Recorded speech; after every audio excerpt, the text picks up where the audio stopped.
Hello everybody and welcome to the DaVinci Resolve 17 for Educators training module. I'm so happy you're here. Right now we're going to go over Module 1 and we'll discuss what we're going to be covering in Module 1 before we move on to the following modules. So first of all, I want to go over the whole training and what each module will focus on. For Module 1, we'll be focusing on setting up DaVinci Resolve 17 and importing media. For Module 2, we'll go ahead and learn how to crop and edit media. For Module 3, we'll manage audio levels and add text and image overlays. For Module 4, we'll cover the render and export settings and review the full module. Next, I'll go over the learning goal and the objectives that you should plan to hit during this training module. So the learning goal is the learner will be able to create seamless informational 3 to 5 minute videos using DaVinci Resolve 17. The performance objectives will be the following. Using the computer of choice, the learner will download, install, and run DaVinci Resolve 17. Using DaVinci Resolve, the learner will import media into the program from their computer. The learner will crop out mistakes and create smooth transitions in their digital presentation. The learner will integrate text and images into their digital presentation. The learner will render and export their complete presentation.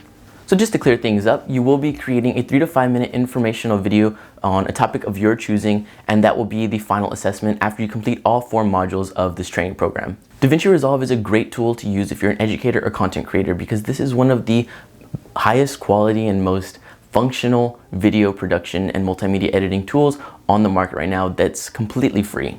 With the way the world's going right now with TikTok and YouTube and a whole bunch of videos being the main source of multimedia consumption, it is necessary that as educators and content creators, we reach out to our audience and our students and make sure that we are catering to their needs and their environment. Being able to edit media within DaVinci Resolve 17 will get you to that next level of becoming a more modern educator with more modern strategies that relate to the students of our generation. So without further ado, let's get right into the training. Okay, so now we're going to get into downloading DaVinci Resolve 17. So as you see here, we are on the blackmagicdesign.com website. You can find the download link right here at the top. It says blackmagicdesign.com/products/DaVinci Resolve. You can also download DaVinci Resolve or go get to this page through the module. In Module 1, Lessons and Activities, go ahead and click on that. And right under where this video is, there should be a download link. So you're going to go ahead and scroll down to where you see Download Now. Click on it and download DaVinci Resolve 17. I believe the DaVinci Resolve Studio 17 is the paid for version. You can go ahead and get the free version right here at DaVinci Resolve 17 and download it for Mac OS, Windows, or Linux. Okay, so now we're launching DaVinci Resolve 17. So you'll be greeted with a page like this. To create a new project, you're going to want to go down here and select New Project.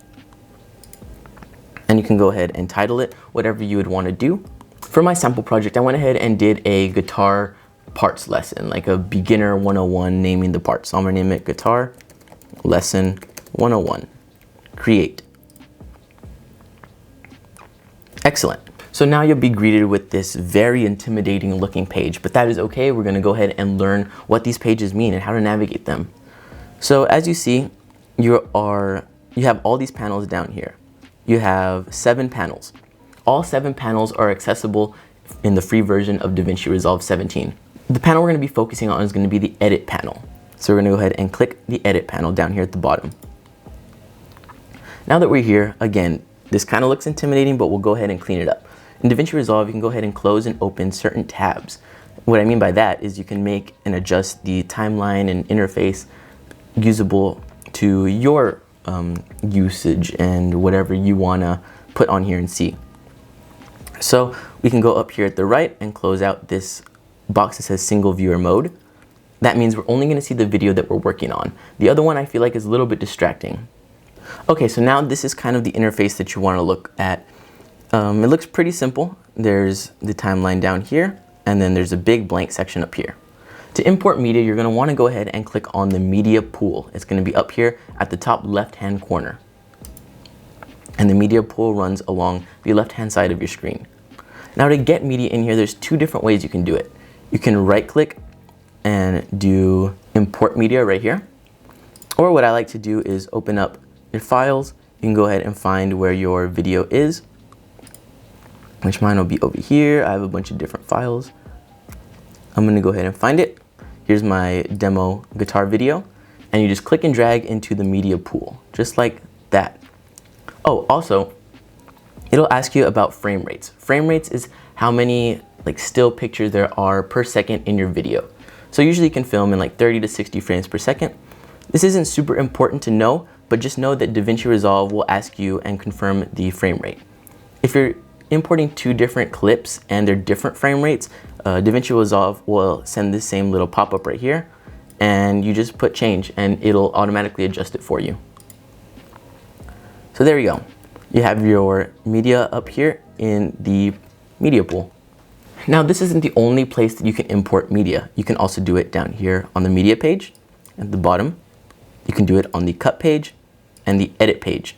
However, like I said, for this whole training module, the entire thing, we're going to be focusing only in the edit page for now. Now I'm going to go ahead and get this media onto the timeline so we can start editing. We won't start editing till module 2, but that's okay. Like I said, if you don't have your presentation yet, you can go ahead and pick it right now and film it in between this module and the next one. Again, you can make your presentation on anything you want as long as it covers 3 to 5 minutes. So to get your media onto the timeline so we can start editing, you click, hold, and drag onto the timeline, just like that. Now our full video is on the timeline and we can start editing and doing whatever we want. And that's cool. It'll also create a timeline panel up here in the media pool. Now you see this red line down here on the video that we imported onto the timeline. What the red line means is that you are using that clip. You are currently using that clip. So let's say I want to edit this halfway.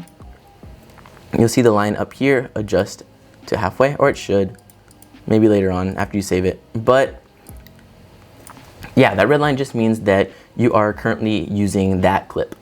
So let's say you want to delete the clip or you import two of the same one or one that you weren't meaning to use. All you have to do is click on the clip up here in the media pool and backspace, and that takes out your clip. And you can also delete the timeline. Just like that.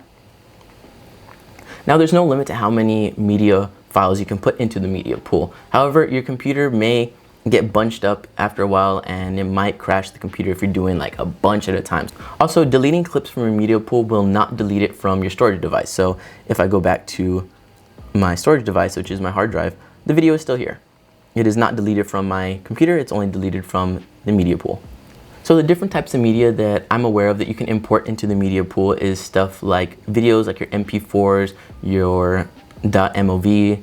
You can also import audio tracks in the file format such as WAV files and MP3 files. And for pictures, you can go ahead and do JPEG and PNGs, stuff like that. So yeah, that concludes Module 1. Thank you for joining. I hope you learned and stick around for Module 2. I'll see you next time.